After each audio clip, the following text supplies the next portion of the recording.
పల్నాడు జిల్లా నరసరావుపేట బతిని గార్డెన్స్ లో ఆటోనగర్ యూనియన్ సభ్యులతో టీడీపీ అభ్యర్థి చదలవాడ అరవింద్ బాబు ఆత్మీయ సమావేశంలో పాల్గొన్నారు. చదలవాడ అరవింద్ బాబుని శాలువాతో సత్కరించి పూలమాలతో సత్కరించారు. ఈ సందర్భంగా ఆయన మాట్లాడుతూ నరసరావుపేటకి ఆటోనగర్ రావడం యూనియన్ సభ్యుల చిరకాల కోరిక నెరవేరిందన్నారు. వైసీపీ ప్రభుత్వం 50 ఎకరాల్లో ఆటోనగర్ ప్రతిపాదన చేసి వాటిని పునాది దశ నుండి ముందుకు పోనివ్వలేదని మండిపడ్డారు. టీడీపీ ప్రభుత్వం అధికారంలోకి వచ్చిన వెంటనే 100 ఎకరాల్లో ఆటోనగర్ నిర్మిస్తామని హామీ ఇచ్చారు. వైసీపీ ప్రభుత్వంలో ఉపాధి అవకాశాలు లేక అనేక మంది కార్మికులు వలసలు వెళ్లారు. మరికొందరు కార్మికులు రోడ్డున పడ్డారని ఆగ్రహం వ్యక్తం చేశారు. తెలుగుదేశం పార్టీ ఎల్లప్పుడూ అండగా ఉంటుందని భరోసా ఇచ్చారు.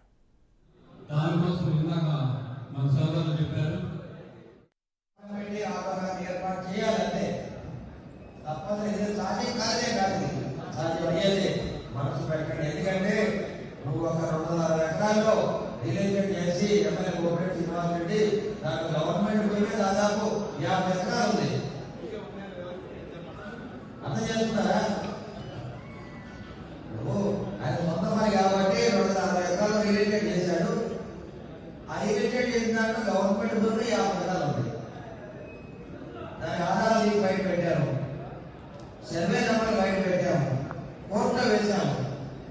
నిజంగా ఈ చిత్తశుద్ధి అంటే ఈ గవర్నమెంట్ ల్యాండ్ ఈ సాయి బాలాజీ బ్రహ్మాండంగా డెవలప్ చేస్తున్నాము, దీంట్లో మాత్రం ఎందుకు ఇవ్వకూడదు? మీకు ఒకసారి ఆలోచన చేయండి. నేనైతే ఆలోచన చేశాను. ఇది కూడా గవర్నమెంట్ పరిధిలో ఉంటాయి. ఎక్కడైతే ఎస్ఐ ల్యాండ్స్ ఉన్నాయో, ఎక్కడైతే గవర్నమెంట్ భూములు ఉన్నాయో వాటిని మనం ఆటోమేటిక్గా వాడుకోవడానికి అవకాశం ఎక్కువ ఉన్నాయి.